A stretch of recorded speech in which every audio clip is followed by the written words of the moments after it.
Shalom. Shalom, Jacob. I don't actually know Lee Baker very well, but if anybody who's been paying a lot of attention to my channel will know that I am very interested in both the LDS and Christianity and the Noahide movement. And when I heard some of Lee's story through inklings here and there, former LDS bishop, Christian Evangelical, and now a Noahide, I went, okay, I need this man to come on my channel and tell me about himself. Did I get any of that right? Any of that wrong? Who are you, Lee Baker? That's it. You got it. That's in a nutshell, Jacob. And as you know, sometimes just a recap leaves out all kinds of, or many years of struggles and successes. So yes, I actually started out Catholic. I was an altar boy and a semi-active Catholic. And then in my teen years, when I fell in love with my wife in junior high, she was a Mormon. She was raised Mormon. And they used to jokingly call it, they'd send all the pretty little girls out and call it flirt to convert. And I was certainly one that got caught in that net. And we got married. I became a Mormon afterwards. And I did what I thought was a fair amount of research at the time. Now, this is before the internet. So 80% of your audience maybe can't understand what it was like to, if you had a question, you actually go to a library, check out a book, read it, and then that book, you must understand, was written 5 or 10 years ago with limited resources, and you can't really check those resources unless you do the same routine with every footnote. So I was converted pre-internet, and we jumped in with both feet. I became extremely active, really believed Mormonism, sent our son. 76. I was baptized in February of 76. Okay. And four children now, 12 grandchildren. And our son went on a Mormon mission, full mission to Brazil. He was a zone leader, just a solid, rock solid family within Mormonism. Until I was challenged by some of the youth of the of other churches that we would invite to come to our meetings. And yes, so then left Mormonism, but because of my position, not only as a high priest, but as a former bishop who had converted and baptized a fair amount of people, I felt that I wasn't able to just simply walk away, to quietly walk away. There's a bit of a responsibility, I think, when you, just like with the military. I was in the military for 20 years, served the National Security Agency for 36, and there's things you take on as a leader, responsibilities, that if something goes wrong, you just don't look the other way. That's just, so as I started to turn back on my leaders within the Mormon church, I did it the right way. I went up the chain of command, down the chain of command. I wrote letters and never got any answers until I finally realized that it was false. It was completely false and built on sticks. What year was this? What year did that happen? I forced my own excommunication, is the best way to put it, in 2007. And that could have been done earlier, except I did want it to be done right, because so many members of the LDS faith simply just stop going and they become inactive, as it were. And I used to have huge list of inactive people in my wards in different places. We've been to Germany, Japan, England, Hawaii, and active in all of them. So dealt with different cultures and different people, different states. So it's very easy to go inactive within the Mormon church. They won't leave you alone, of course, because they still keep you on the books and they count you as supposedly part of that 15 million. But anybody who's been around the church more than a day and a half know there's probably no more than 5 million active, really active people, and less than that pay tithing because we got to keep up that $100 billion slush fund that they've been working on. And I've joined the fringes of a couple of class action lawsuits as an expert witness when describing the policies and procedures and doctrine of the Mormon Church. But I'm getting a little off track. So yes, I was told several times with my wife in tow, why don't you just leave? Why don't you just walk away? And I said, nope, can't do that. If these questions can't be answered, then you're going to have to excommunicate me. And they did, which was fine. But I didn't want to begin to teach against Mormonism as an apostate that was thrown out of the church for money, for sex, for lying, because that's usually their go-to answer. Is when someone leaves the church, it's because you couldn't keep the standards. It's because you wanted freedom in your life, and it just had to be more of a documented clean break. So and then fell into two different, because we moved from Colorado to California, two good Christian churches. And I mean good, they're good people, just like the Mormons, as you know, as individuals, they're good people. And I've said many times, I put it in print in 5 different books, that the members of, and this counts for Christian as well, but especially the LDS, the members, the core members of the LDS faith are much better, much more are honest than their leadership. Something happens, to me included, as you move up that ladder, you start to turn a deaf ear or look the other way when you know something isn't right. And then when you get too deep into it, they actually turn on each other. And several times, it's been my opinion that my greatest allies have been senior members in the Mormon faith, because when they get upset, they do things that you would not believe. And that helps actually teach my point. In fact, in one of the counseling sessions that my wife and I were required to go to, I had a senior Mormon leader with both of us in the room look at my wife and say, Kathy, if Lee leaves the church, we'll find you a worthy priesthood holder.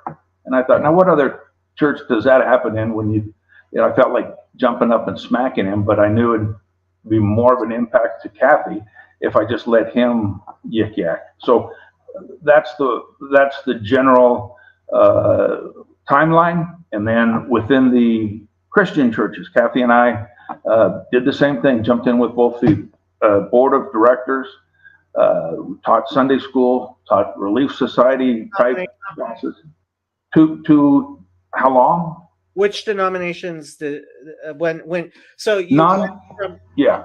You went from LDS to which denominations of Christianity? Both times, both churches were non-denominational.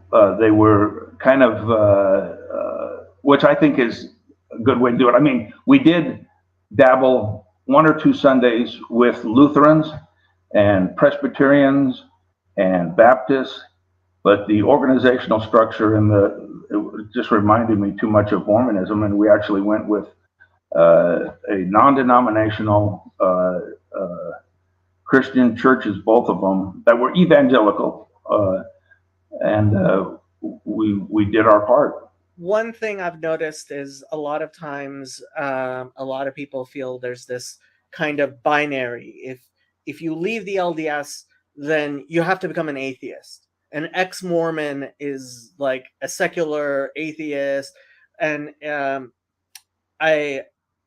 part of what I would like to deconstruct is this sort of binary where people feel that, oh, well, if I leave the LDS, then my option becomes a secular materialist, or even atheist, and a lot of them become strident atheists. And Yes. so you decided you went into other churches. Did leaving the LDS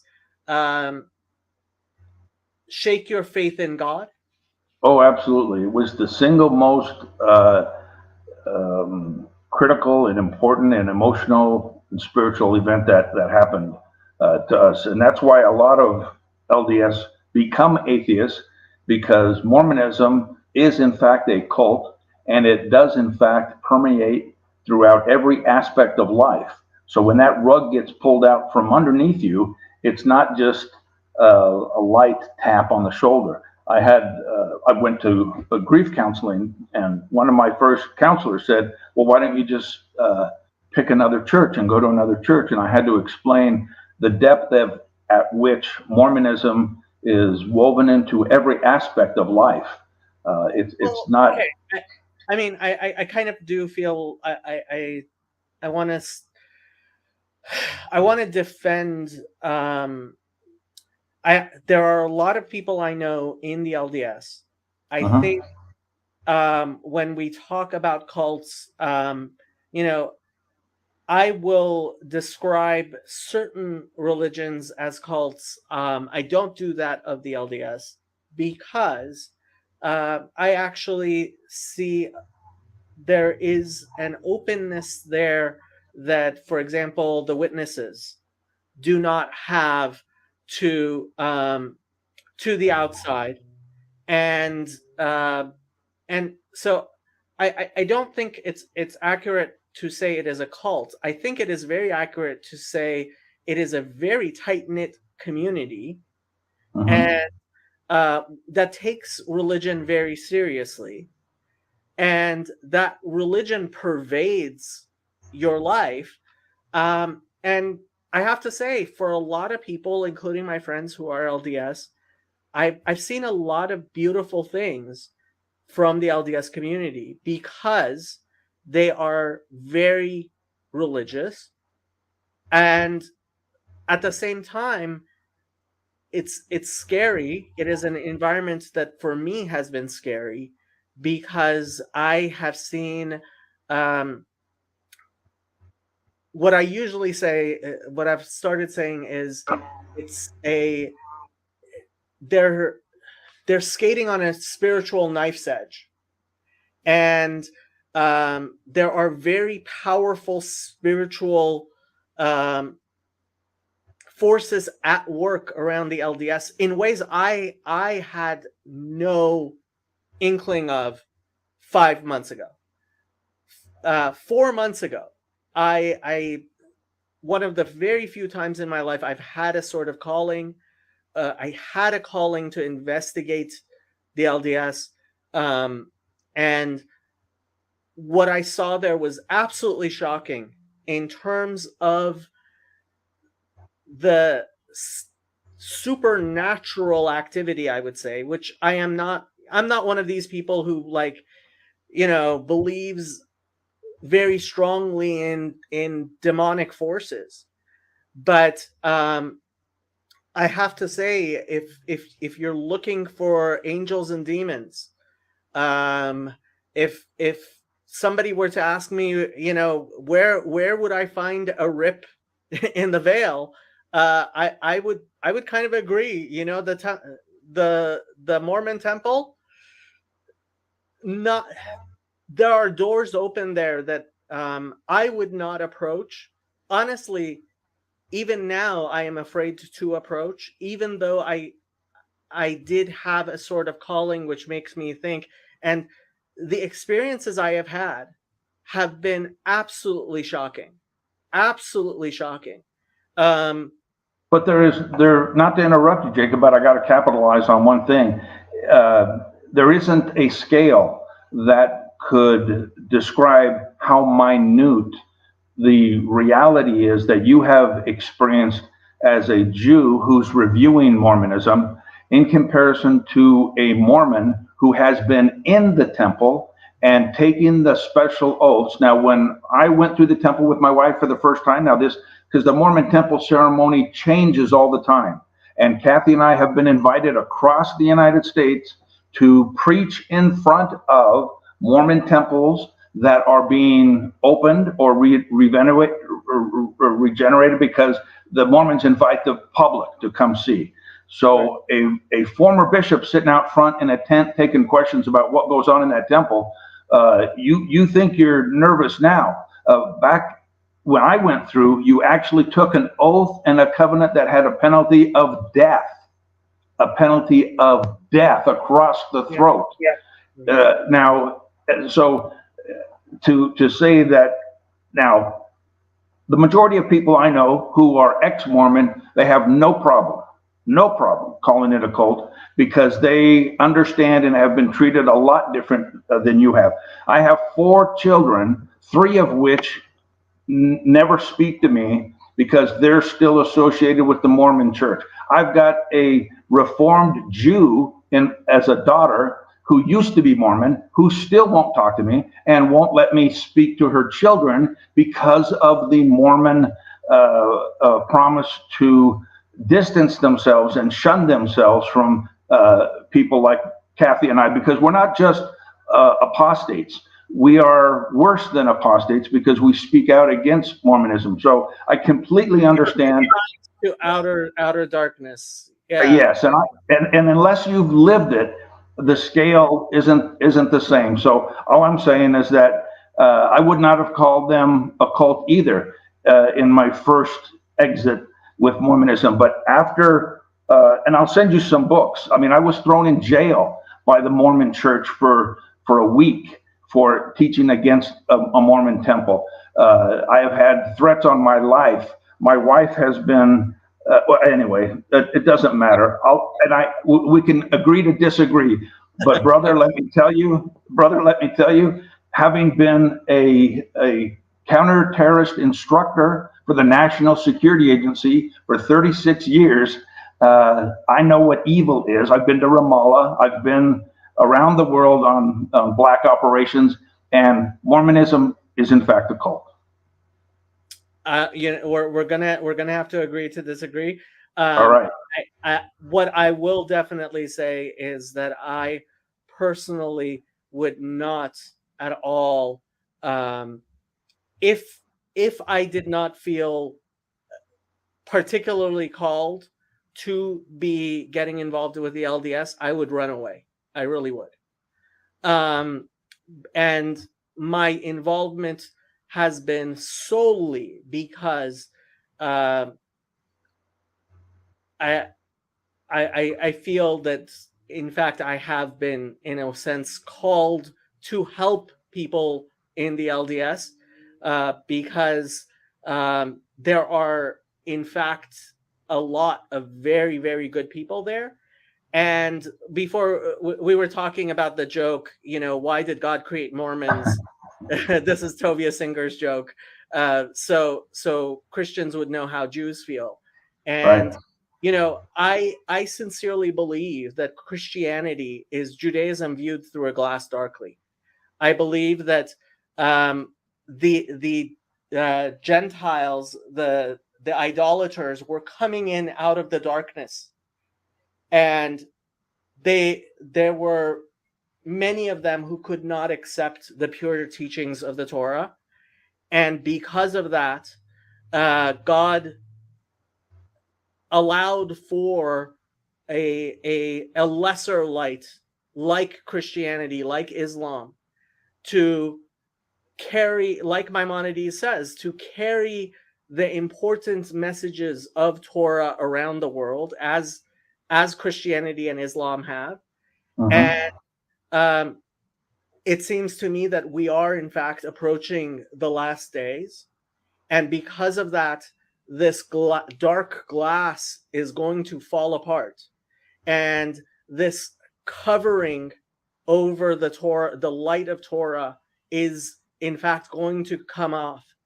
And in a sense, I see the LDS, and it is, I was very surprised. I did not realize how much of, I keep on calling it a burning building, because the foundations are very, very weak. It is a building that I think is falling apart. And for me, I have become convinced that, in fact, the LDS is that God is going to use the LDS to help the rest of Christianity see the truth of Judaism.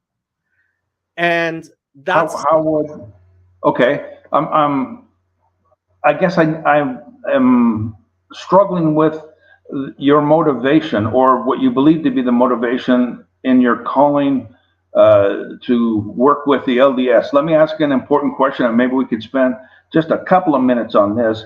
Is, do you personally consider the LDS, the Mormons, the Church of Jesus Christ of Latter-day Saints, as a Christian organization?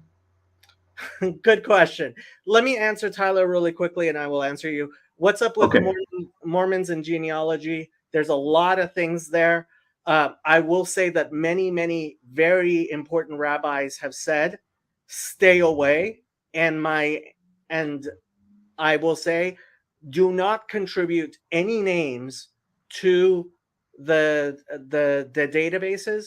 There are very strong spiritual powers, and there are rituals that are being undertaken in the LDS, which I can only describe as necromancy. Yes, And, absolutely. and it is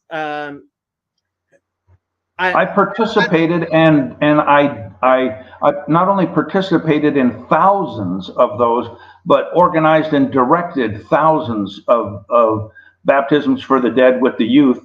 And just so he knows that any name given, they will do a baptism for the dead. And for years, the LDS Church has been pulling names from the Shoah, from the Holocaust. Now, think how ridiculous and how hurtful that is, that Jewish families have to, in writing, tell the Mormons, no, we don't want you to baptize my genealogy as Mormons, and give them that opportunity. They died in the Holocaust. Leave them alone. I have to say, for a lot of people, they would say, well, who cares? And my, let them do what they want to do. And my answer is, it is a much deeper discussion. But knowing what I know about Judaism and mysticism, and knowing what I know about rituals that are performed in the LDS, I mean, whether or not you call the LDS Christian, that's, yeah, you have to define Christianity for me. What I will say quite clearly is that there are spiritual powers at work in the LDS. There are things I have seen that I don't think any human put into LDS ritual and rites, and what is going on. I am absolutely convinced there are powers at work that are beyond, and I don't just want to say demonic powers, because I think a lot of people will misunderstand that. In Judaism, we don't believe that Satan is some sort of, Manichaean equal to God. There is no such thing as a rebellious angel in Judaism. We believe that God creates good and he creates evil. He creates evil for the purpose of the good. And the analogy I have been giving is that of a hermit crab. And what hermit crabs will do is they will go and occupy a shell that another animal has made. And the only thing I can describe the LDS as I believe it is in fact a husk that was made by the other, that that will in fact be occupied for the good, because all things are created for the good, but it is something that is being emptied out. And that is, and generally, I would say to the vast majority of people, stay away. Yep.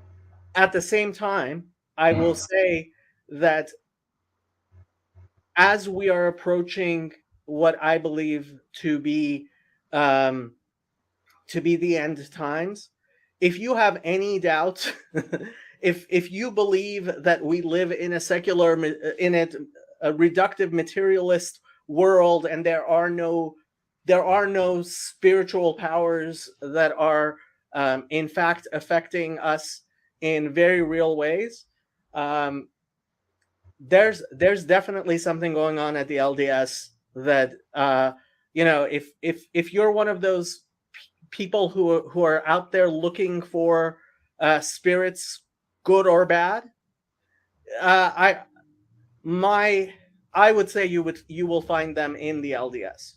I will say you will in fact find those portals in to the other side of the veil uh, at the LDS, and uh, I mean, honestly, the part of I have wondered many times if I myself should in fact run, but I am not doing that only because the only reason I ever approached the LDS was because I had this strange calling, which I've never had it before in my life.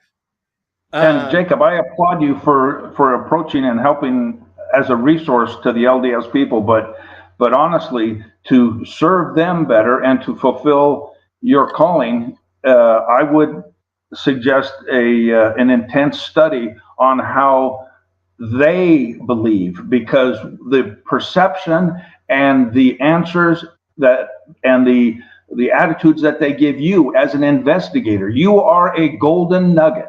The fact that a Jew of any stripe, a Jew of any flavor, a Jew of any color, race, it doesn't matter, Right. is in attendance or interested in Mormonism, I guarantee you that there are several different meetings that the bishop of that ward has been reporting to the stake president of that stake that they have an interested Jew, and people smile from ear to ear, because even the potential of a converted Jew is phenomenal to them. And that's where you really, to serve them better, you have to know and understand that when they speak of God, it is not the God of the Torah. It is not the God of the Tanakh.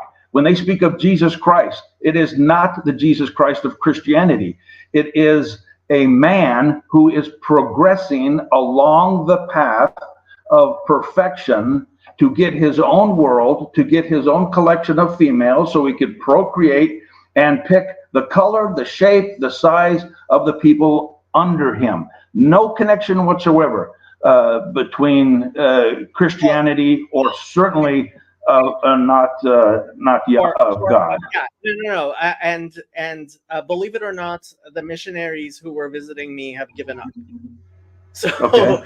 if it makes you feel any better, there were missionaries visiting, and I received them whenever they were willing to visit, and they gave up on me because Okay. I do walk into those buildings as certainly not wolf in sheep's clothing. I have made that clear, and I have spoken to the bishops at the wards that I have gone to first, because I am not there to prey on their flock. I am, but at the same time, I am definitely not a part of their flock, and I am not going to become a part of their flock, because when I walk in there wearing a Kevlar vest, which most of them are not wearing, which is my uh, limited but more than most understanding of Torah. And what I see there is a building absolutely on fire, and a lot of spiritual danger, in ways I never imagined I would see in my life, ever. Well, I don't mean to flip the interview on its head, but what is it that you would offer them? Generally, usually, what I do is, if I offer myself as a resource, if they have questions, um, I go to the gospel teachings, and if there are questions about Hebrew, I will clarify. I will help the people as best I can to understand the actual teachings of the Torah. And there have been times when I have, uh, more times than I can say, there have been things I have detected where, uh, how do I put this? There are times when you can do the exact same thing, right? You can take the exact same action. And if you have the proper intent, it is a very holy thing to do. A very holy thing to do. And if you have the wrong intent, it is one of the worst of sins. And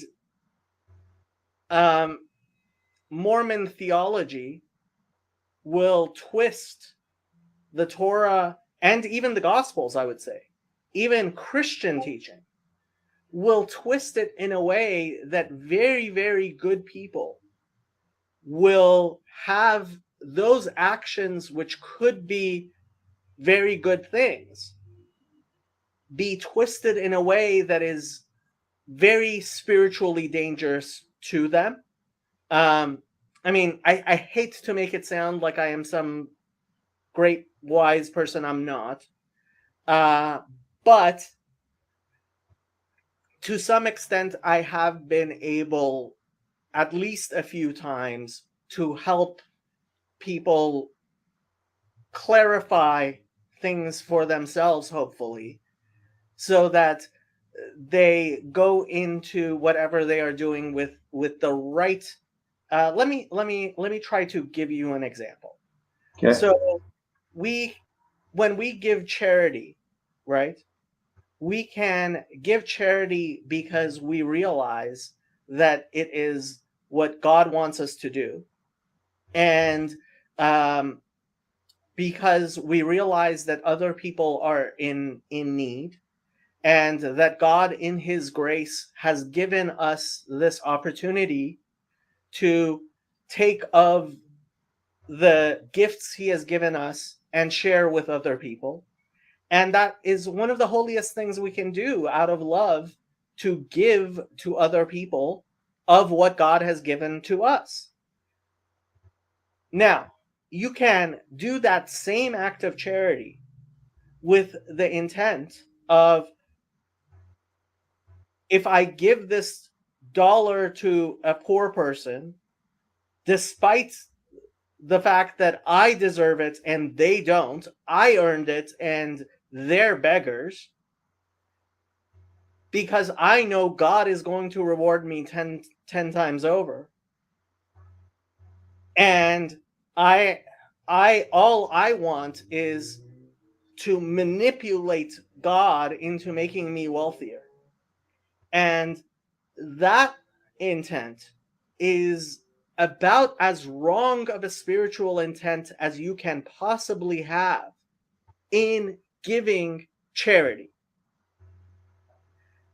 And if, unfortunately, what I do not see the LDS doing is very clearly making clear to people that while we are certainly, while God certainly assures us that if we do what we are supposed to do, we will be rewarded, and that good people will be rewarded for the good actions they do, that is not the intent of why we live our lives according to God's commandments.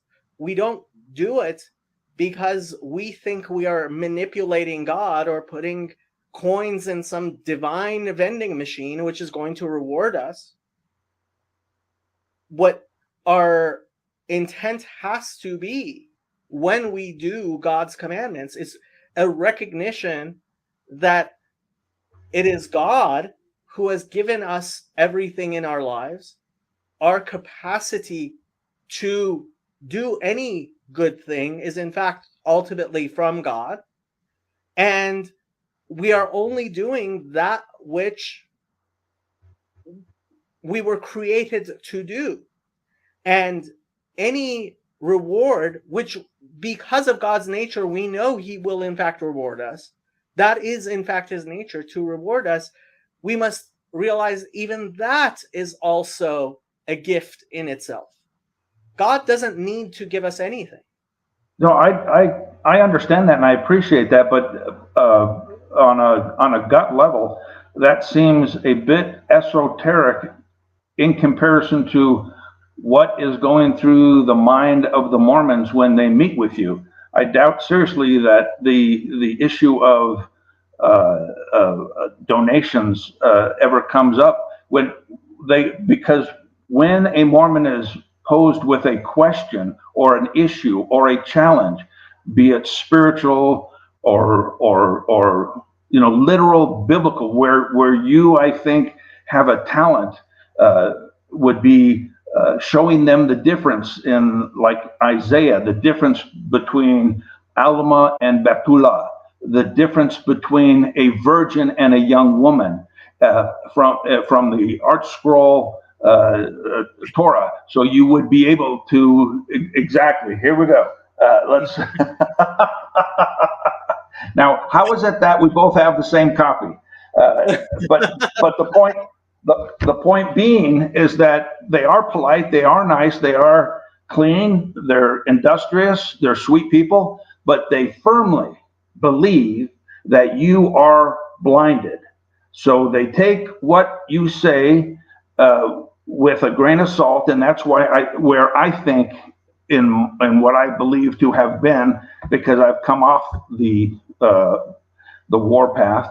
My calling was to speak to the Mormons at a Mormon level, and because when I told them I participated in temple ceremonies, or as soon as I said I was a bishop, they automatically knew that what I had been through, and they can't blow smoke, sort of, that they can with you and your talent, your gift, along with your calling, is Hebrew, is an understanding of the Torah that they do not have, and I would venture to say that as with me, but more so with you, when you challenge them, as I'm sure that's a core part of your calling, is not just to be a friend with them, but to bring a degree of light into their life in such a fashion that it challenges them.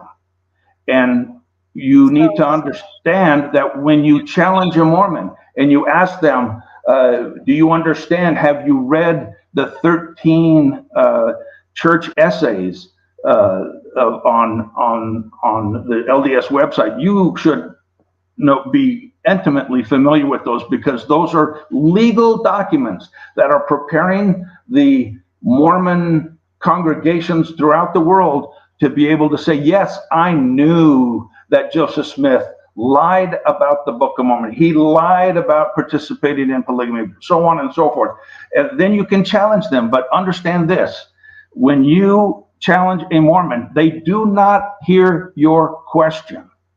What they hear is, do I want to be ostracized from my family and not go to Aunt Betty's wedding and not go to Uncle Jim's baptism? They could be 100% in lockstep with you, but this is the cultish activity. Is you're not asking them a simple question. You're asking them to change their entire worldview, which is massive. You're bringing up really important stuff, and this is actually something I kind of wanted to broach with you, and I wasn't sure how to. And I have spoken to several rabbis about the Noahide community, And it is also a challenge I have met with ex-Mormons. And the thing is, what we see in the Noahide community, and I haven't spoken to Tovia Singer, Rabbi Tovia Singer, but I have spoken to rabbis almost as involved as Tovia Singer in the Noahide community. And to a lot of people, it is shocking how unwilling we are as Jews to present the light of Torah in as bright of a manner, in as a direct of a manner. And Tovia Singer does it the most, but he still feels bound by the restrictions within the Torah of how we go about that activity of being lamplighters, right? Being a light to the Gentiles. And it's a very difficult thing because the Noahide community, what I don't think can be doubted, is a lot of ex-Christians who have become Noahides have a real desire to see Christianity ripped apart, and they see their family who are still in Christianity as people who are being held in chains in a way. And there is a lot of anger and resentment towards Christianity. And I have to say, it's I don't think it's healthy, because ultimately what the Torah teaches is mevarchen al hara ke mevarchen al hatov, that we bless God for the evil in our lives, right? When we hear that somebody dies, we say Baruch Dayan Emet. We say a blessing, and we're supposed to even say it in happiness, right? We are supposed to gladly say, "Thank you, God, for your true judgment in the world." It's a very difficult thing to do, and it smacks of a different mistake, which is to believe that good and evil are somehow equal. Obviously, good and evil are not equal. But there has to be a gratitude, even for those things which are what I would call the husks of the fruit, right? When you peel an orange, you take away the peel and you throw it away. It's important to recognize that orange peel protected the fruit, was created by God for a reason, and to even have gratitude for that peel that we are throwing away. And this is a very difficult thing.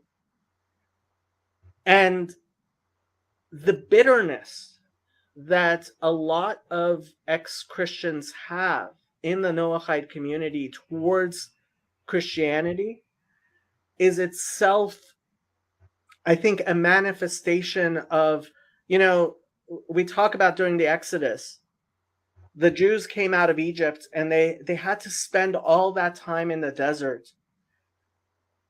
because they were so imbued in their spirituality by what Egypt was, that they could not, in fact, go into the promised land until that part of them died away, right? And it's a very difficult thing. But one of the things that I hope we can, in helping the Noahide community do, is help ex-Christians look back at Christianity with gratitude. With gratitude that even though they walked through a place of darkness, and I mean, I make no bones about it. The Trinity is polytheism. It's a mistake. It's a horrible mistake. It is a soul-crushing mistake to believe in the Trinity, to believe that a human being can be God. What gratitude should I have then? That it was part of your path towards the Torah. That But the problem there is, Jacob, is that some people don't get the opportunity to complete the journey, complete the path. So if Christianity is a hospital, the sickest wing in that hospital is Mormonism, because it is a national fact that within that wing of Mormonism, they have the highest rate of teen suicide that cannot be met with gratitude, that cannot be met with anything other than a serious heart and a serious calling. The Mormon faith has the highest rate of antidepressants among its women. There's a reason for that.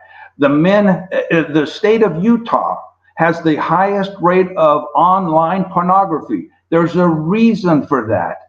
And I personally know several sheriffs within counties in Utah who have told me that even within the high rate of suicide among the teenagers, because they're told by bishops, if you masturbate, you're going to hell, they go out behind the barn and they shoot themselves. Now, that takes a serious commitment to accept a calling to that group of people. And these same sheriffs have told me that if there is no suicide note and a young man shoots himself or a young woman shoots themselves outside, outdoors, it is considered and reported a hunting accident. That is the type of beast you are walking into. So I'm glad that all I'm saying is, for someone who has lived through it, the word gratitude, I couldn't even throw up and find that word in alphabet soup relative to Mormonism. Possibly for Christianity, certainly not for Mormonism. I have to tell you, Lee, I hear you. I 100% hear you. And, you know, for example, I am a refugee in the United States from Iran. And I won't, let's put it this way. If I were to describe what I went through in Iran, this video would not be rated PG. Okay.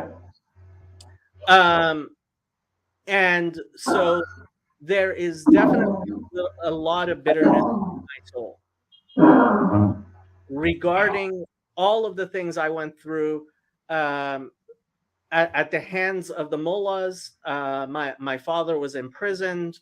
We thought he was going to die. And people speak about being traumatized. No. I was actually, I have real PTSD, not the type of PTSD people talk about. And so it is incredibly difficult for me to say something like, that I have to bless God with a sense of joy for all the evil that has been in my life. So I realize that this is a huge ask. I realize that it is a huge ask. But what I will say is, to the extent that I have been able to do that, that I have been able to convert the pain and hate in my life, in my soul, to a love and gratitude and appreciation for God's tender mercies. It's it has been a blessing in my life, and all I can say is, because the Torah, because I mean, it's a very clear Mishnah, teaches us to see even the darkness as something. I mean, this is one of the lines in Isaiah that I have to, that when I show Christians, they're shocked, and it's often mistranslated. God says, I have created light and I have created darkness. I have created good and I have created evil. I have created Ra. I am the Lord who has created all of these things, right? And I can't demand of you that, and I don't disagree with you at all. The evil within the LDS is shocking, absolutely shocking. I have definitely been looking at what all the ex-Mormons have to say, and it is definitely shocking how much evil lies behind what I thought was one of the most wholesome organizations I ever imagined, right? And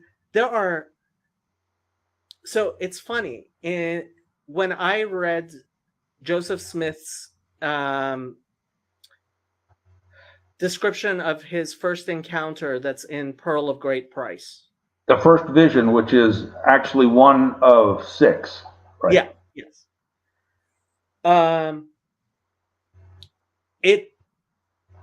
It was terrifying, because what I saw was there were very, very important sparks of holiness that were captured in that story. When he says, right, that because of the possible good, that is why he was being attacked by spiritual forces. He asks a question, which is a very good question, which is, why would a young man from a poor family be attacked by dark spiritual forces? And I think he was. I think he was absolutely right that he was being attacked by very dark spiritual forces. Do you believe that account to be true? Yes. Based on? Um, Now, according to the LDS hierarchy, they have within their website, they have a topical subject called the first vision. It acknowledges that first vision was supposed to have happened in 1820. It was not written or told about until 1832. So we are to believe that even though there are 6 different versions, Joseph Smith didn't tell anyone, not even his parents, about that first vision until 1832. The church was organized April 6, 1830. So we are to believe that the first 2 years of the organized Church of Jesus Christ of Latter-day Saints was done without the benefit of the first vision. That first vision that you read in the Pearl of Great Price was never printed until the 70s in that format. So I'm shocked to think that you might think that was a real event. I think it was a real event. I don't think that he saw God. I think he continued to be attacked by spiritual things. And part of it is because if you look at the Hebrew dates of those events, The Hebrew dates, okay. if you look at the Hebrew dates of those events, first of all, I don't think he had any capacity of knowing what those Hebrew dates were. And they are in reverse order of September 22nd, I think it was, right? Which apparently was miswritten as the equinox. They actually occurred on important Hebrew dates in the reverse order that they would have been if this was a spiritually good event to happen. I think that's a bit of extra mysticism that would, I mean,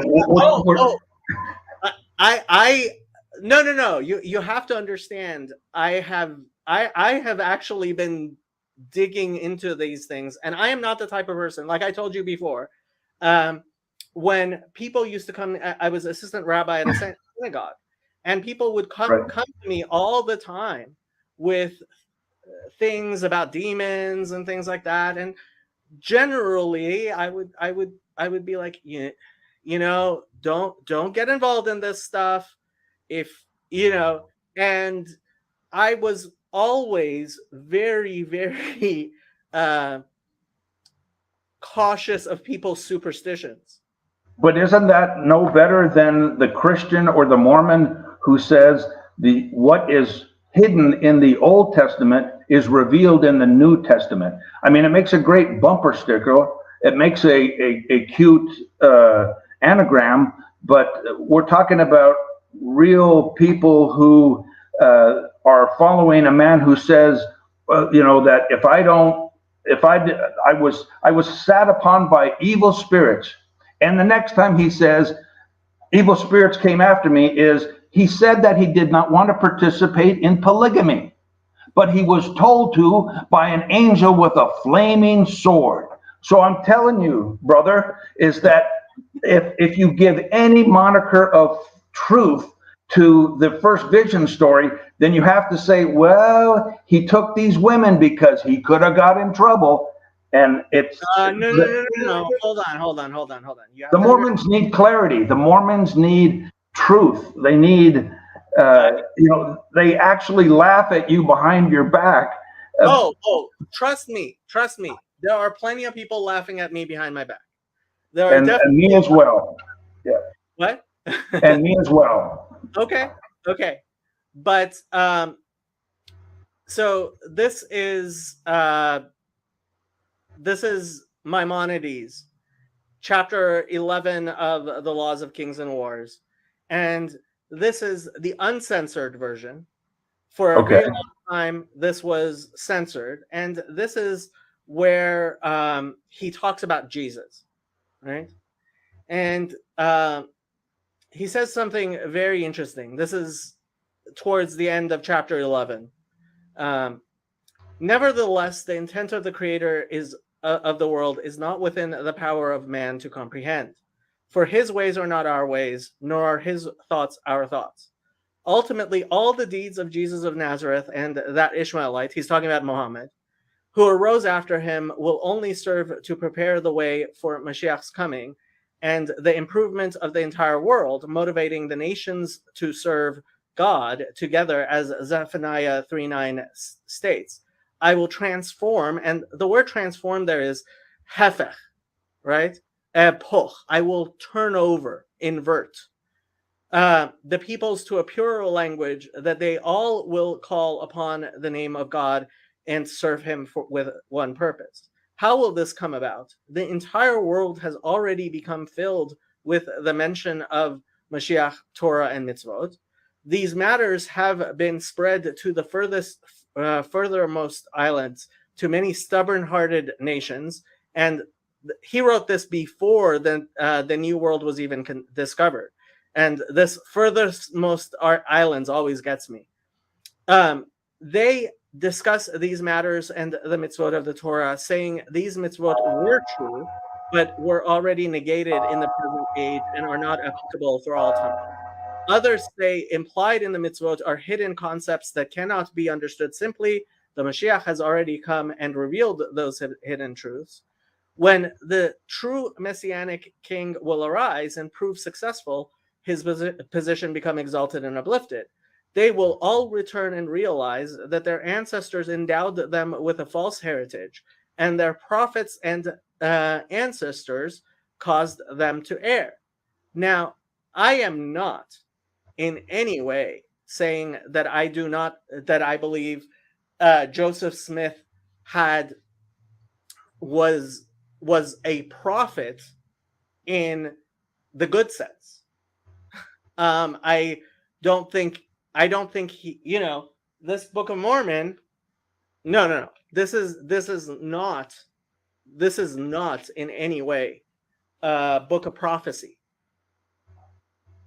But at the same time, I think that anything that exists ultimately exists for a purpose, that God created it for a purpose. And that includes Islam and Christianity, and that includes the LDS. And ultimately, what our job is to recognize that anything that was created has a spark of holiness inside of it.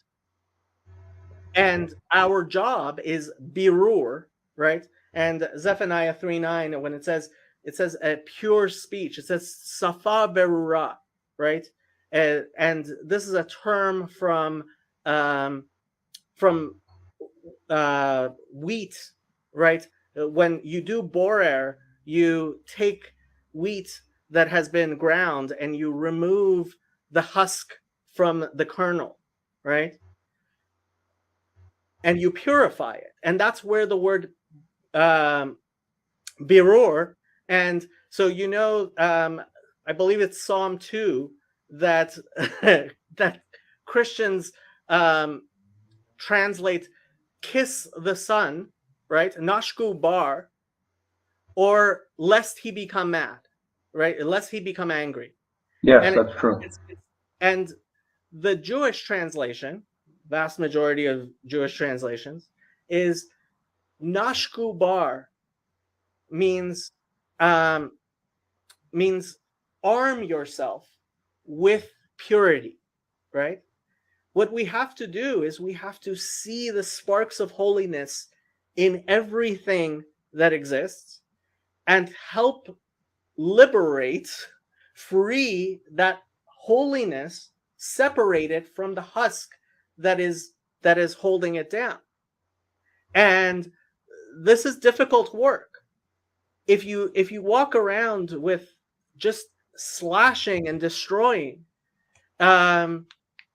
the way the Rebbe put it is you cannot fight darkness with darkness, but a little light, right, will push off much darkness. And that is in fact our job as Israel, to be a light in that darkness. And that doesn't mean that, in a very weird sense, it requires us to not fight the darkness according to its terms. No, I'm not a proponent of that, but I'm also not a proponent of hiding the truth. And the Mormon hierarchy, because of so many lawsuits, have provided you and I with the Mormon tools to educate the Mormon people. And I just think it can't. But you said yourself, Lee. You said yourself, Lee, that when you talk to a Mormon about all of these things, right? So I can talk, for example, what was her name? Zena Young. You know Zena Smith Young? No. She was a woman who was married to a man she loved, but Joseph Smith kept on propositioning her. Okay, I thought you were talking about nowadays. Yes. Okay. I can talk about Zena Young and how Brigham Young ultimately sent her husband on a mission Sure. To and England. literally stole her without even a divorce. Now, where's the hint of God's beauty in that? It's hard, but I have to No, say, it's not hard. I don't think there is evil in this world. We live with it. There is evil, but all evil was created even by God. Even evil was created by God. Well, then Right? evil shouldn't be scared of someone like Lee or Jacob. We ought to be able to move as fast and as forward and as hard as possible, and we're not going to scare God, are we? So that's why. I am not. Hold on. I am not scaring God, and I am not scared of evil. Okay. Well, that's why I think. And I can talk. I can talk about Zena Young. I can tell you all about Zena Young. Right. I can tell you all about Zena Young. Zena Young lives today in southern Utah. She's being shared among other men. That's what I'm saying, is that we need to turn this knowledge into action today, because there are young men and young women whose lives will suck a great deal. Just like it's the philosophy that the Jews went through what they had to set the world ready in 1947 to get their own homeland, because the world looked at the Holocaust and said, okay, they deserve it now. Well, that's quite the price to pay. That's all I'm saying. Well, okay, I don't want to go into the Shoah, especially like it is. There are very, very painful subjects, and I don't want to be occupied with the painful subjects.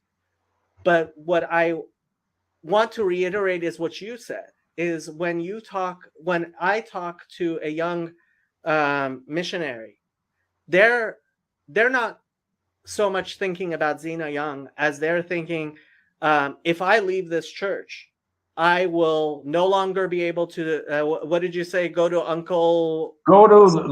That's exactly right. That's why you show them in the Book of Mormon you just held, 2 Nephi chapter 4, verse 56, that says, blackness, the skin of blackness is a curse from God. You don't need to talk about Zena Young. You ask them, elder, do you teach from this Book of Mormon? He'll say, yes. Could you please turn to 2 Nephi and explain to me where I'm missing it? Make it topical, make it active in their life. That's why you blew my way on Zena Young. Okay. I talk to them about the bones of Joseph. That's what I do from Genesis. How about the Book of Abraham? They believe that the Book of Abraham was written by the hand of Abraham, yet they have a church essay that says it has nothing to do with it. That's what I'm saying, Jacob, is we don't have to, thank God, amen, thank God, we don't have to make up anymore. I don't have to research anything. I now take Mormon documents to a Mormon family, and that's it. The CES letter is out there. Well, no, the CES letter hammers the Jew as well. The CES letter goes too far. It makes fun of Noah and the flood, and you might as well keep it purely Mormon. Right. No, and frankly, I don't really talk about this stuff at all, because ultimately, what I always talk about to Mormons about is praying to God, is strengthening them in their faith in the actual one God, who is, because ultimately that's dangerous, brother. I mean, you found me interesting because of my journey, and my journey tells me that when you do that, it's dangerous. Because when a Jew tells a Mormon to pray to God, the Jew is thinking of one God, the God of Isaac, Abraham, and Jacob. Yeah. When the Mormon hears those words, he says, I'm going to become a God. And I want people to pray to me just like I'm praying to my God. I'm telling you, without an understanding of the vocabulary, it's very dangerous to have them believe in the Easter Bunny. You are 100% right, and this goes back to what I said at the very beginning, is the exact same. If you're praying to God, right, and you're praying, if you're praying to the one God, the ineffable God of Israel, you're doing something very, very holy. And if you're praying to the embodied God that lives on Kolob, that is that you are going to become like, and has a wife and billions of spiritual children. Are you that clear to them? Are you that clear to them? Do you tell them, do not pray to the God on Kolob? I do when it comes up, yes, very much so. Okay. This is the I'll let thing. you slide on that one. You have to understand, Lee. You have to understand. Ultimately, I am bound by the guidance within Judaism in my in my being, as much as I can be. I mean, I'm no Tovia Singer, and I'm certainly not any of the many great rabbis who do this much better than I do. But ultimately, it is very, very hard for me to explain, especially to people who come from a Christian background. Much easier to explain to somebody from a Jewish background why there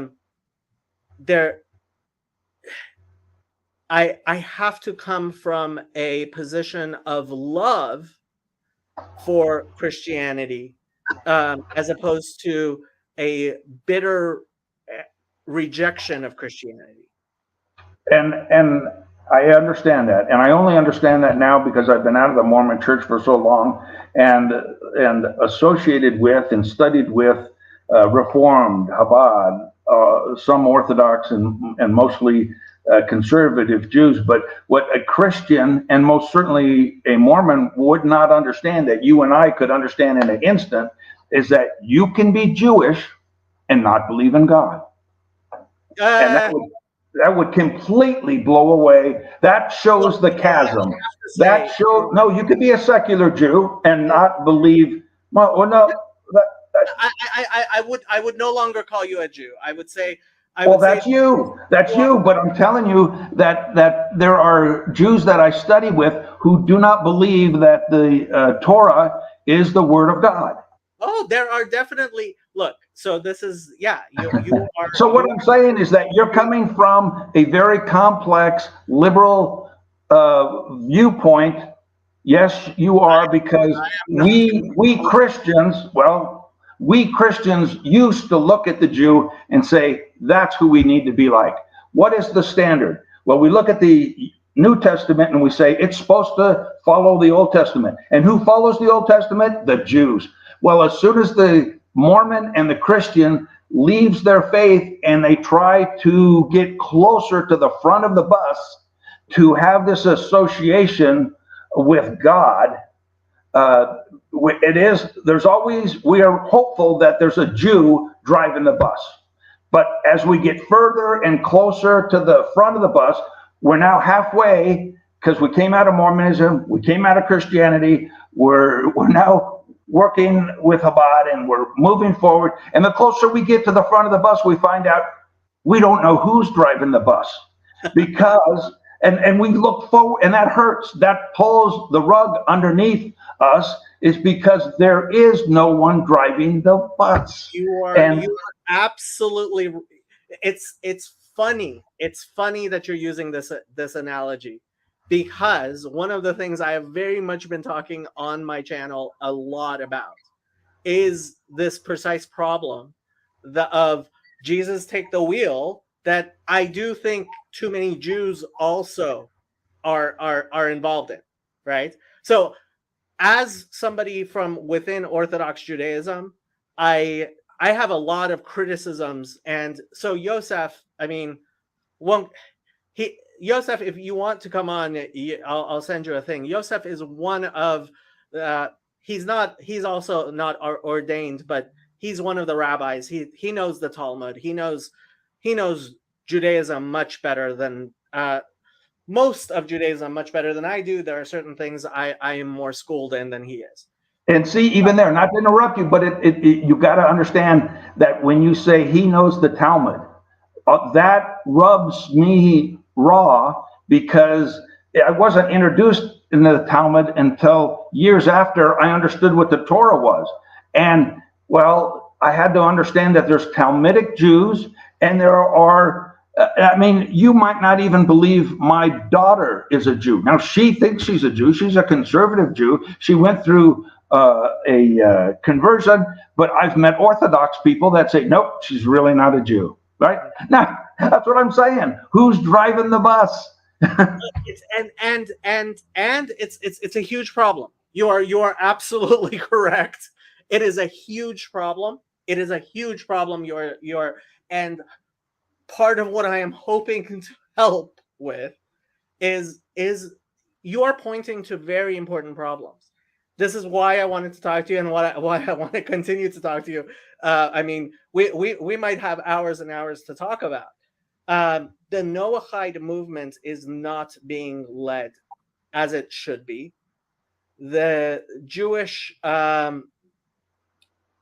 the Jewish community is not stepping up, and specifically the Orthodox Jewish community is not stepping up. I told you a bit about my life story. You know, I was on my way to becoming an Orthodox rabbi, and the life that I was living, when Gentiles would come and ask me questions, I would very nicely answer as little as I could and send them on their way, right? Because I thought, this is not where I need to be. And what God, with many a rod and staff, pushed me into a place where I never thought I would be, where I am, you know, right after we speak, at right now it's 4:20, at 5:30, Father Eric Seitz, who is a Roman Catholic priest, is going to be having a Just Chatting stream on my channel.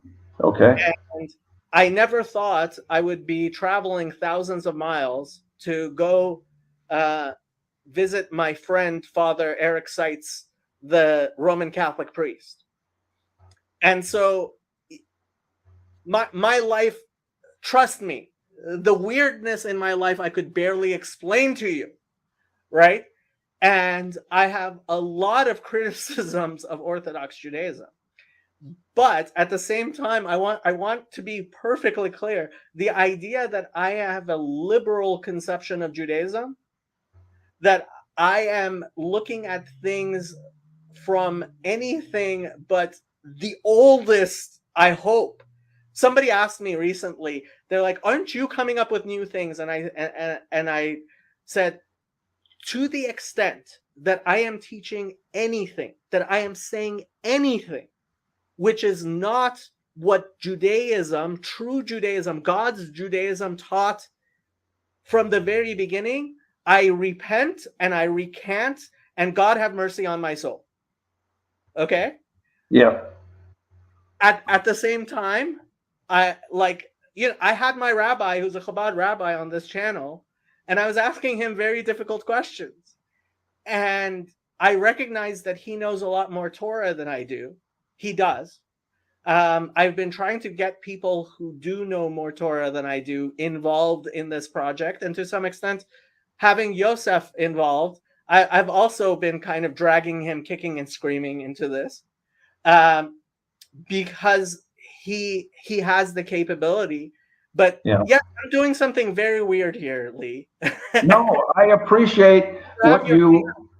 I appreciate, because you're one of a kind, or the boat you're in. This. Yeah, it's very interesting. And if you see the usage, I don't mind making this once a month or every other month or whatever, because I'm very interested in your calling. No, I doubt you use Discord. I highly recommend. It is where young people are on the internet, not Facebook, not Twitter. Young people, especially young men, are on Discord. And yeah, I do kind of have a little ministry here, and it's a very strange ministry. I have to tell you, when Father Stephen DeYoung contacted me last week, it was I was like, "Is this for real?" And the discussion I had with him, you might find very interesting. We spoke for 3 hours, and then I spoke to him afterwards for another hour. And yeah, I am having a very weird, like, my friend Sam said, "Jacob, I've never met a Jew like you." And Joseph responded, "Sam, there are no Jews like Jacob." So, and that's who God uses. Sometimes that's who He picks. And ultimately, I mean, I look, God put me in a very weird situation. I absolutely believe that, and I have my life story is very strange, but like one of my heroes, I'm a big fan of Jordan Peterson. I went and saw him recently. That tells me a lot about you. Good, that's good. That brought you back to center instead of liberalism. That's good. Oh, trust me, I am. It. Yeah. I can't even begin to describe it. Enough said. One of the things that Jordan Peterson one of the things that Jordan Peterson said, which is really important, is when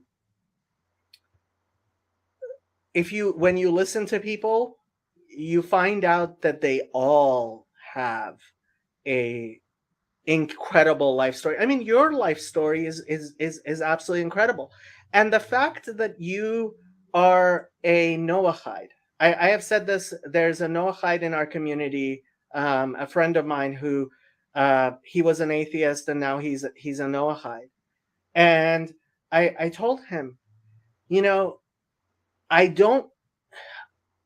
The life of an observant Orthodox Jew is more difficult than I am capable of handling. It really is. I am not capable of living that life of devotion to Torah. The life of a Noahide is much, much harder. Much, much harder. Because you are doing something that people have not done for thousands of years, which is be a Gentile who believes in the God of Israel. And honestly, it's easier for you to convert to Orthodox Judaism, and I understand now. I kind of understand the reluctance. You're like wondering, well, the Orthodox, who's driving the bus, right?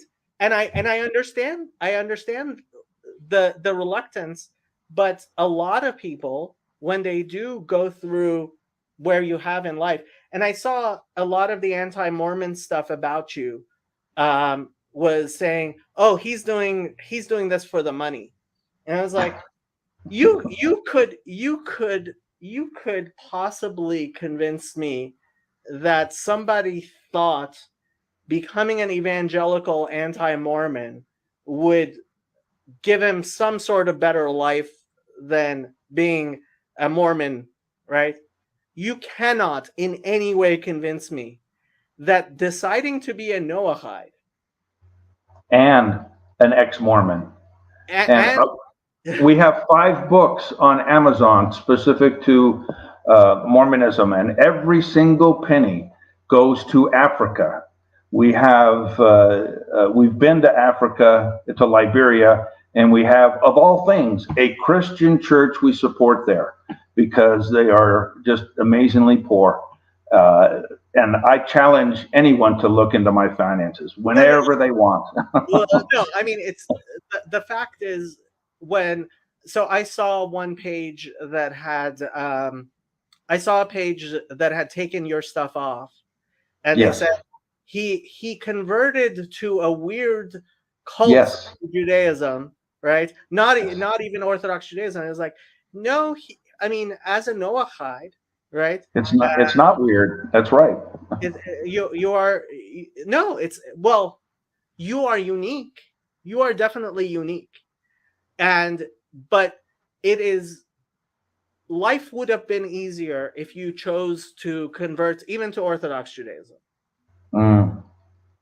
It really, And Kathy and I are not completely at home. I mean, even within the Noahide community, there's different levels and different understandings, and it does give us a peace, a solace to find in the Torah that there really are only two plans. As a matter of fact, the Noahides were first, not second. It was before Abraham. They were God's plan covered the Noahides. So, if anything, I like to tease the rabbis that I meet and say, "No, you guys are the latecomers." I honestly told a friend of mine who is now a Noahide. I asked him. I told him at least look at Islam first. And I'm not. Look, I am a refugee from the Islamic Republic of Iran. You don't need to tell me all the things that are wrong with Islam. Assalamu alaikum. But and he couldn't do it because he said, it isn't true. And I have to follow what's true.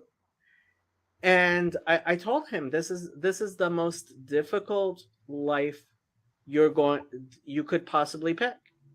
And so when I was looking at what people had written about you on the internet, it was like, well, I don't know this guy from Adam.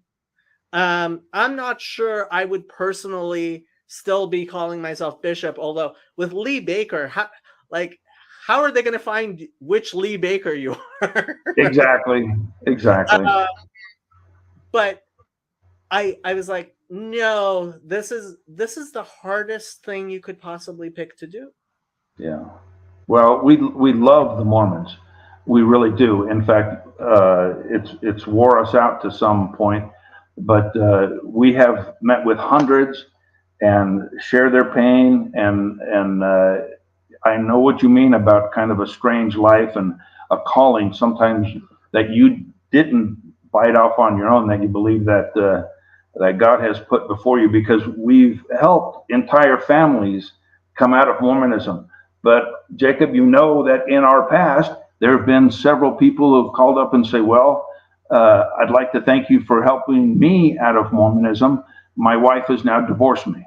So their life just got a little bit harder. So that's what I meant about there is and I know you know this about the responsibility and the language and the cultural difference, and I know you don't take it lightly, but we've sat with parents whose young teenagers have committed suicide in Salt Lake City, and just our heart goes out to those kind of people. And when I find, not very often, but when I find leaders of the Mormon faith who you can see it in their eyes that they know it's not true, but they don't have the integrity to quit, that is a problem.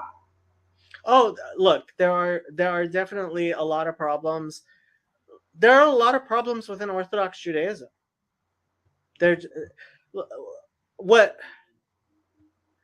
Anywhere you go, any community of human beings you join is going to be filled with human beings.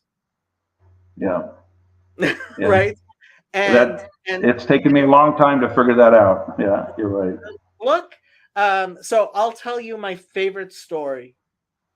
A young man finds out that there is a fruit out there that is unlike anything he's ever tasted.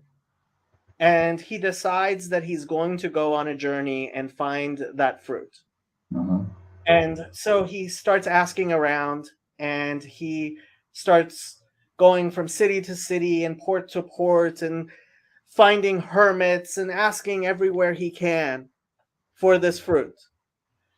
And after many, many years of traveling, he finally arrives at this tree, and there's a fruit there, and he takes the fruit and he tastes it. And all those years of work, feel worth it, because it truly does taste that great. And while he's savoring this, a little child walks up to the tree, grabs a fruit, and starts eating it. And he turns to the child and he says, "It took me my entire life to find this tree. How did you get here so young?" And the child says, "I was born here." And as somebody who was born Jewish, now I'm 45, and when I was 5, I was Jewish. At 15, I was Jewish. 25, I was Jewish. 35, I was Jewish. And at 45, I'm Jewish. But my understanding of Judaism is very, very different than it was at any of those times, right? And I would like to think that the fruit is sweeter. It's the same fruit. It's sweeter because of the journey. And if God gives me more years, hopefully during those years it will be an exploration of the sweetness. Amuru kitov. Taste and you will see that it is good, right? Yeah. Have you ever considered making Aliyah? I have for many reasons. I don't. You're going to possibly find this weird, but when I was young, I was a very, very committed Zionist. I used to go to the AIPAC meetings. Okay. And then I went to Israel, and I spent a year studying in Jerusalem, which to this day is, I sometimes cry just thinking about it. When I was in yeshiva, when I would have hard days, my yeshiva wasn't very far from the kotel. I would walk to the kotel, and after night seder, so it was around 9-10 o'clock at night, and I would just to go sit at the kotel, and there around 11-12 people would show up to say Tikkun Chatzot. I don't know if you know Tikkun Chatzot. For the evening, yes. Yeah. They would come and they would sit on the ground, and they would usually put things around them so nobody could see them, and there would be very few people, because it's not a normal service. Most people don't say Tikkun Chatzot. Only some people say it. And they would start crying. And I would be sitting there and in front of the kotel and just listening to people weep over the destruction of the temple, right? And I still remember those nights. But what also happened at that time was I learned a lot more about the history of Zionism and the theology of Zionism and everything that went along with it. And I became a very, very strong and bitter anti-Zionist. I was involved in the Satmar movement. Wow. Okay. And I became an anti-Zionist in a way that only someone who had been a Zionist could be. Okay. And over the years, now I call myself a non-Zionist.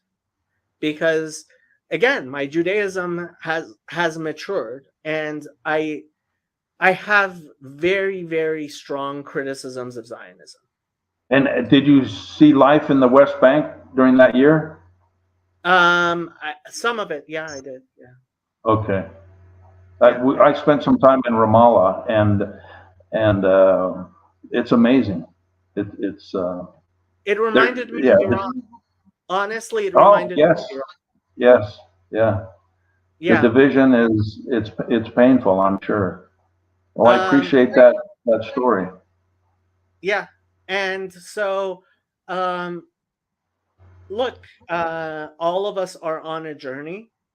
And you said earlier, what about the people who don't get far enough, right?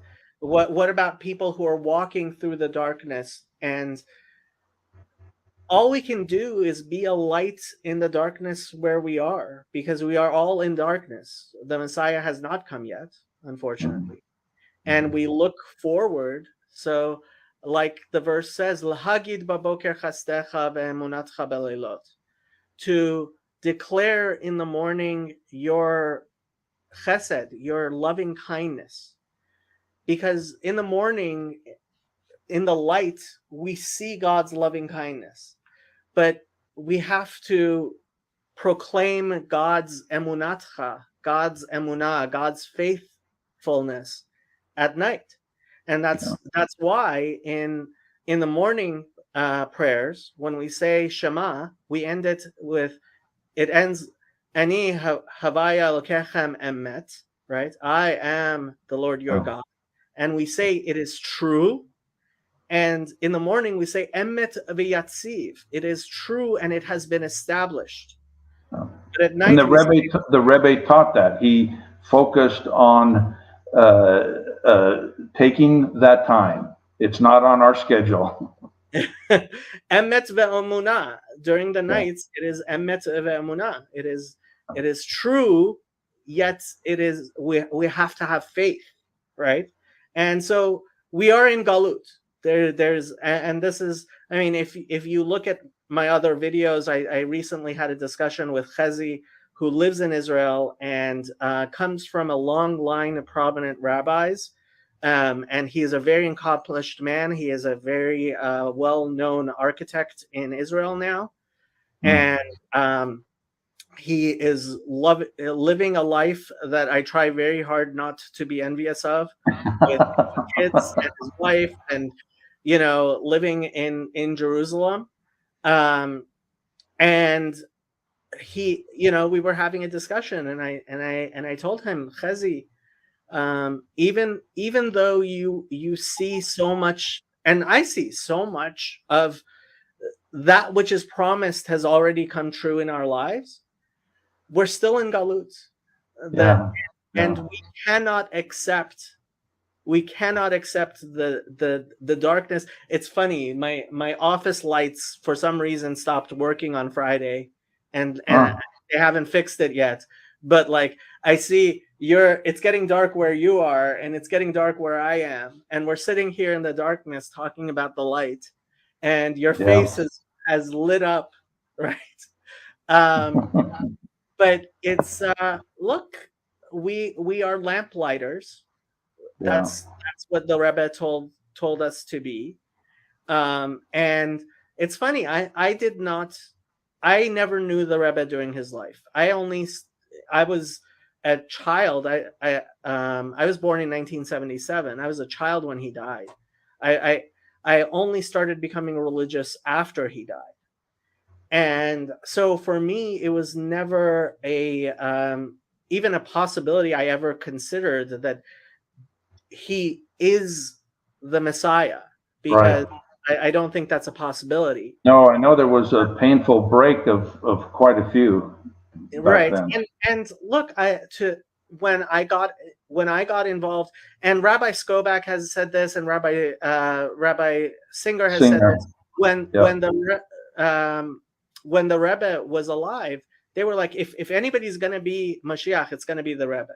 Right.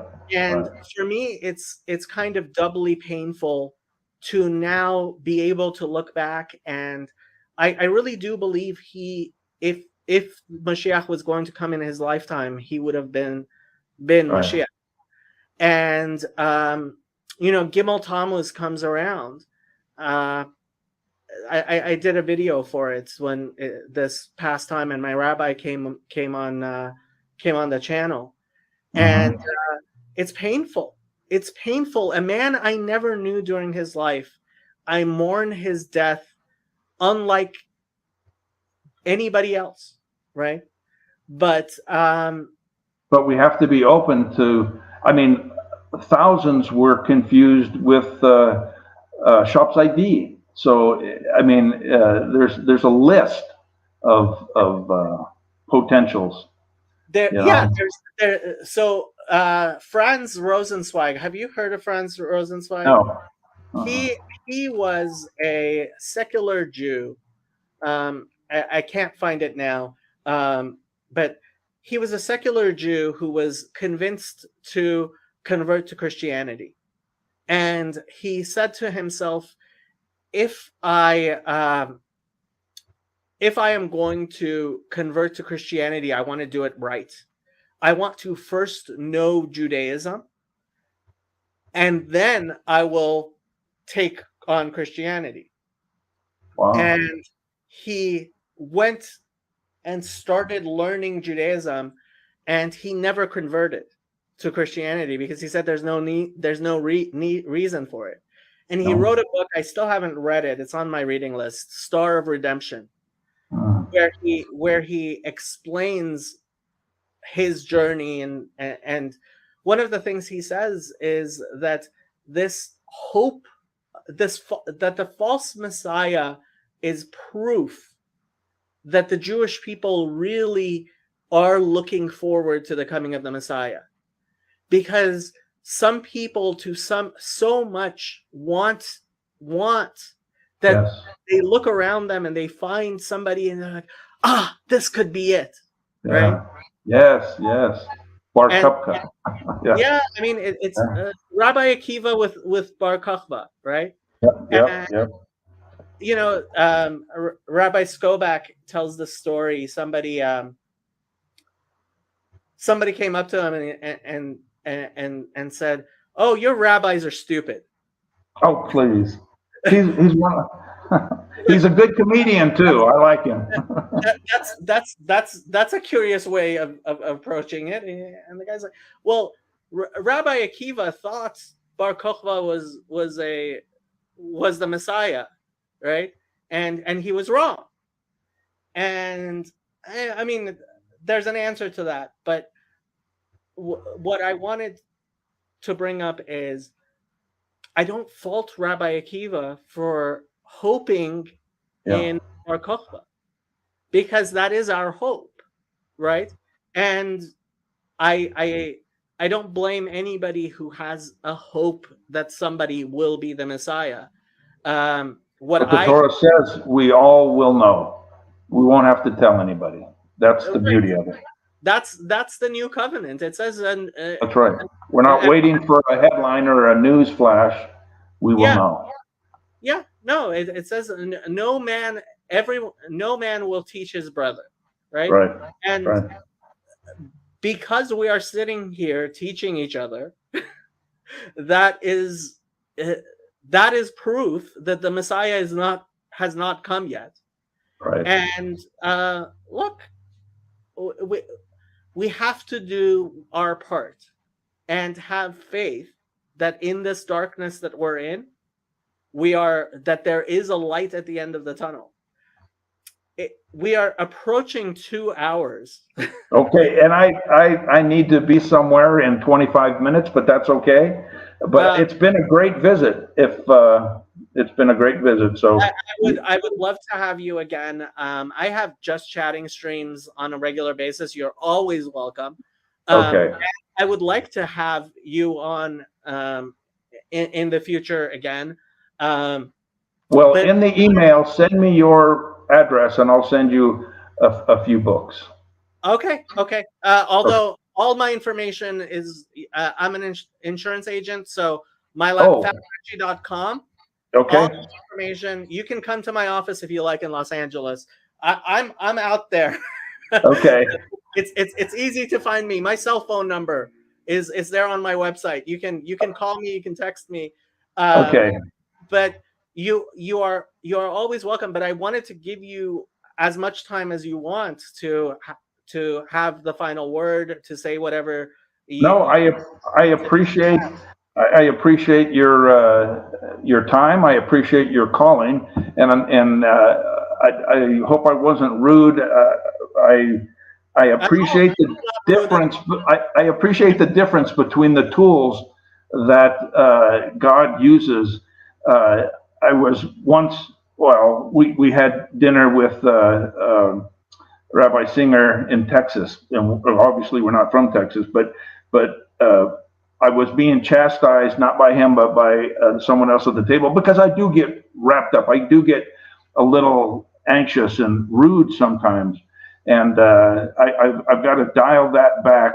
But in essence, what the consensus was is it's okay every now and then to have a nut job out there, because there are good people like you to tone it down.